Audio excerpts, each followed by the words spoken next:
Folks, and welcome to another edition of Euro Digest, brought to you by Lana Mon. Of course, we have be talking about so much about the Euros tournament, the dark horses, the teams that have fumbled, the teams that have crashed out, the likes of Croatia. They have experience in the squad, but they are out of the tournament. We've seen Ukraine with 4 points for the first time, leaving the tournament with 4 points. That's a crazy group. We're talking about Group E, and of course, we talk about the chances of the big side. They're still the defending champion. Talk about Italy. There's still Germany, the host country, and of course, there's still Spain, Portugal, France, Belgium. Big guys. Of course, like I said, the big boys have been separated from the normal boys. It's just like you went to Davido, wedding. The big boys will be inside, where the small boys will be looking for Ivy. So let's move on and talk about the talking point from Euros. Our Babs. Yeah, we are not talking about Chelsea here, but they can have of course, tilt to the direction of Kopama, because they say Kopama have been left on the bench cold. Away from that, welcome to the studio, Babs. How are you doing? Good morning, Boja. I'm very fine. And Cold Palmer, that's been Southgate's fault. But when my boy is back in the starting 11, you're going to see it's very, very ice cold on the pitch. So let's just, start with that direction and talk about England. People have been talking about the formation, the wrong positioning, giving chances to some, because you have guys from, on the bench that did well from their club side, but you've rooted them to the bench, likes of, Kobe Mino, the likes of, Cole Palmer, the likes of Anthony Gordon. But if you look at Southgate'S, I think, he's more of a loyalist than performer. Phil Foden, against Slovenia, 0 shot on target. Saka been out of sorts. Jude Bellingham scored a goal against Serbia, and the tackles won, interception, everything has been bad. He bent Trent Alexander for the last game, but nothing from the midfield as well. Declan Rice looked lost in the middle of the park. Kane, 1 goal in 3 matches. What is actually going on with Southgate and England? When you look deep into that England team, you would look at Southgate and feel like, is he actually being a loyalist or actually looking at the team winning? I thought with the team he took to the Euros, it looked like someone that was not looking to reward being a loyalist, reward those that have played fine for him, like Maguire, dropping Chilwell, not calling up, what's his name? This midfielder, I've forgotten his name now. Anderson, like those has been his core players that he has gone to any tournament. But dropping them, I felt like he was going with looking at this old team gelling and moving forward. But I've been disappointed, honestly, with his formations, with his lineup, not being bold enough to make tactical decisions. So it just proves one thing, that England do not have a tactical coach in Southgate. Is a wrong fit for the team, because the tactics have been poor. The ability to drop players not performing has been so woeful. He started up folding Birmingham, Saka the first match. It was 0 on targets. Birmingham came up with a goal first half. They were just woeful. Then you looked at it that going into the second match, he was going to make some changes, bring in Palmer, start Gordon and the likes. But it was still the same old issue that was glaring in the first match that was still happening again in the second match. So I just feel he's not bold enough to make those changes. But well, I'll be looking forward towards the round of 16. Maybe he's going to be bold enough, because it's winner takes all. You lose, you're going home. There's no second chance. So I feel he might be bold enough to make those changes, because his job is definitely going to be on the line if he doesn't make do with the world-class players he has at his disposal. So, if you are talking about, the players that have started games, they have not been performing well. Going into the next game against Slovakia, it looks like you can't experiment anymore. The chances he had to experiment in the group phases, it did not experiment. He left Kobe Mino for so much time on the bench, left Kopama so much, and of course left Gordon so much on the bench. Can he use these guys that have played well from that club and even start them over those guys he has trusted from the group phases? I think now it's about picking your ability to perform at the big stage and your ability to do something for the team over rewarding loyalists. Saka doesn't have a business starting the round of 16 match. He should rot on the bench because he has been woeful. He has been poor this tournament. He has hardly has it taken on players. No assist in 3 matches, no shot on targets in 3 matches. Cole Palmer came in just 15 minutes, shot on target. He took on players that even Jude Bellingham and Foden has done in the all 3 matches that they've played. So it just shows one thing, that some players are out of form. Some players have been exhausted. You as a coach don't need to put in more pressure on those players where the media, where the fans will come for their head. Let them just sit down and watch the match. Then they can come on and make a difference. That is what I believe you should do. So it needs to be bold enough. Start Palmer on the right wing. Start Gordon on the left wing. They need width. This is something that's been glaring. They've been having issues with their left back. Trippier is not a natural left back. We all know this. He's a right back. He didn't take Chilwell, maybe for whatsoever reason, I do not know. But sure that it took has not been fit, for goodness sake. Who takes an unfit player to the Euros? Southgate does that.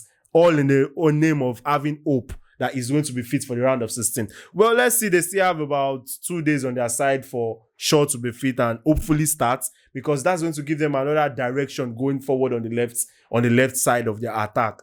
So he needs to be bold enough. He needs to start either Bellingham or start Foden. One needs to sit on the bench. And if you are bold enough, if you give Harry Kane runners off the wing, you see Harry Kane drop deep and play those balls that he's used to playing. But my goodness sake, let's see the lineup again. You expect Foden to start again. You expect Saka to start again, because that is what he's used to. So I'm not expecting him to experiment again with the likes of Gordon, with the likes of Palmer, but I expect him to start with what he trusts going forward.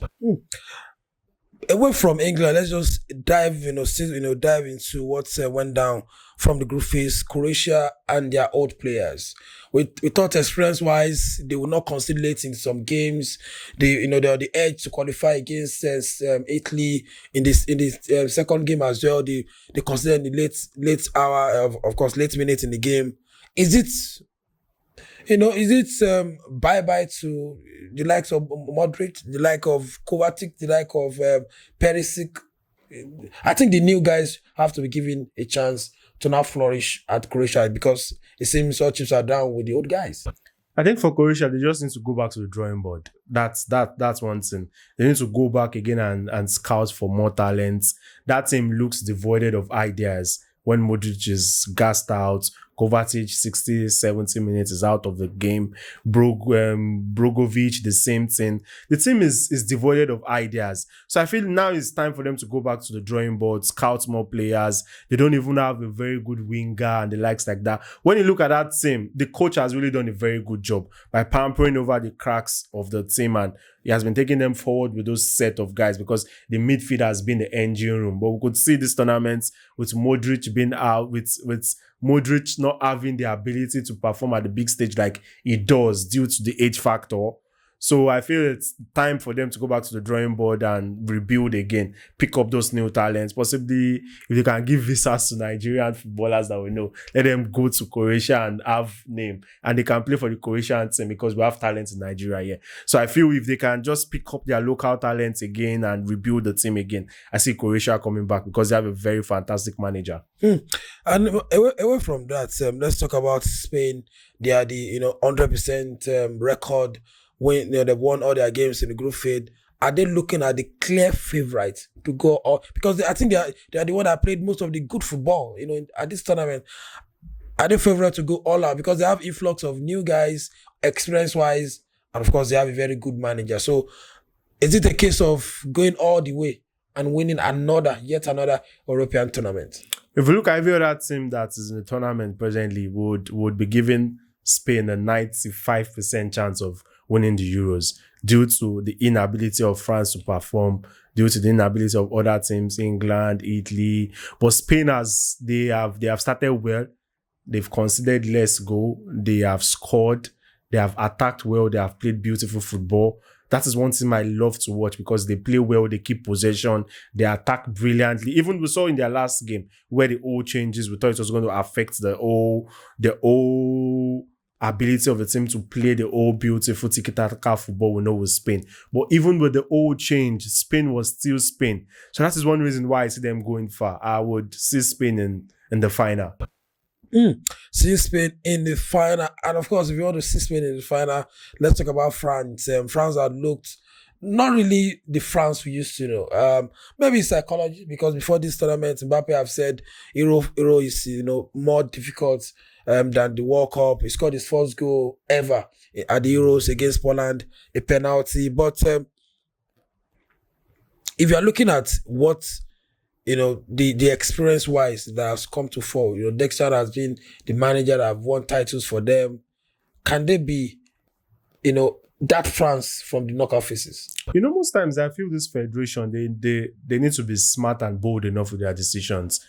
Deschamps has no business again managing that France team. He has won the World Cup with them.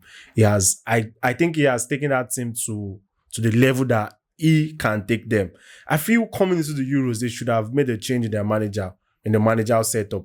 Probably maybe they feel they want Deschamps to go again and see what he can achieve. But we've seen how poor France has been in this Euro.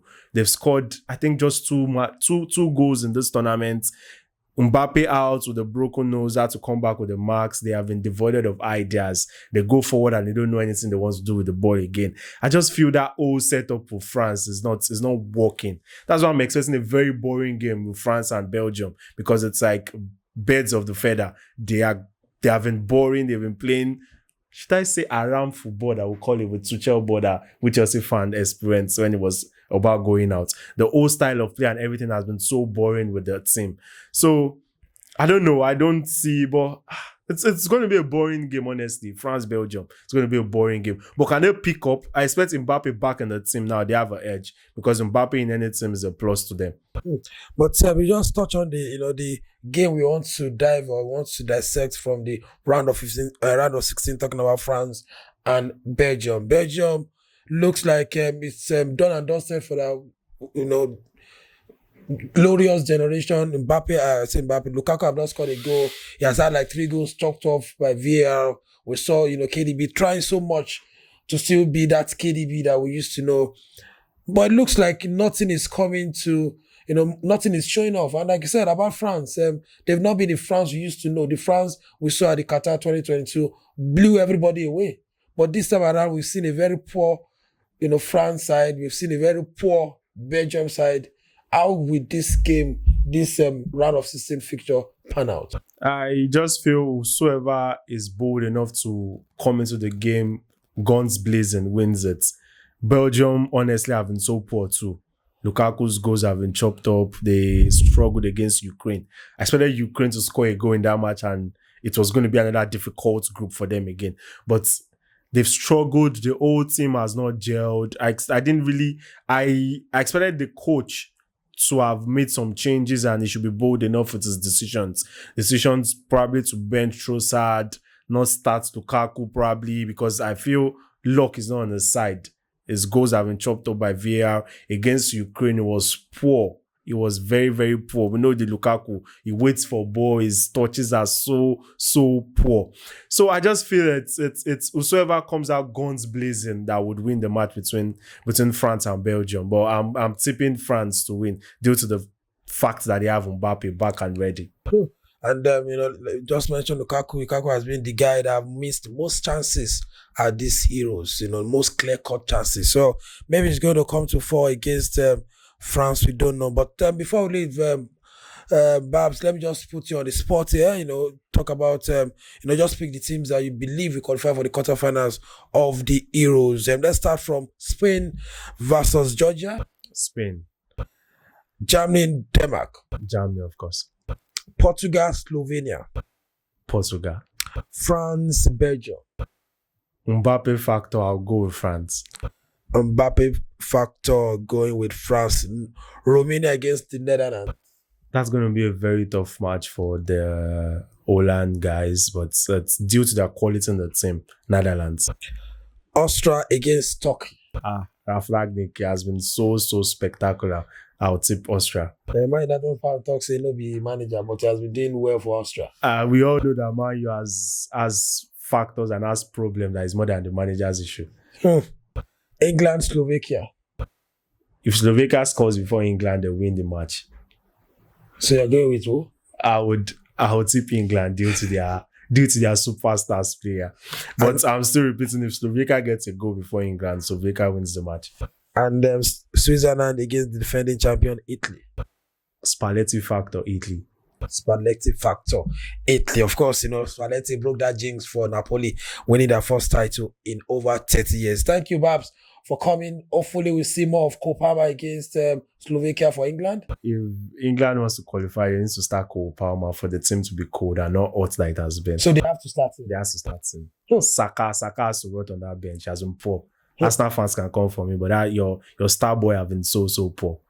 Let's see how that pans out. Cole Palmer had a very good game in the last game for England. Thank you, Babs, for coming. We'll see some other time, maybe in the quarterfinals, to dissect your prediction. Maybe there will be egg on your faces. So follow us across our platform at Puja Dissect, and of course follow us on Puja Media. This is brought to you by Nana, and we'll be dropping the comments, the updates on the comment section. Till you come your way again. Bye for now.